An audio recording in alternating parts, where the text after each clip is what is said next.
پنل خورشیدی 240 وات، 100 وات، 50 وات، 30 وات و 10 وات. همه پنل های خورشیدی یه کار مشترک انجام میدن. اونم اینه که نور خورشید رو دریافت میکنن و به ما برق میدن.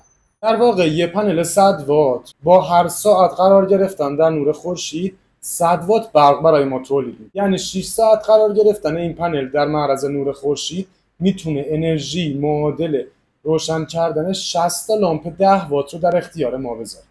اما یک مشکل بزرگ وجود داره. برقی که پنل های خورشیدی تولید میکنن برق DC یا برق مستقیمه. برقی که مناسب باتری است و دستگاه روزمره ما رو نمیتونه روشن بکنه. پس ما اینجا نیاز پیدا میکنیم به دستگاهی که بتونه برق DC رو به برق 220 ولت شهری تبدیل بکنه.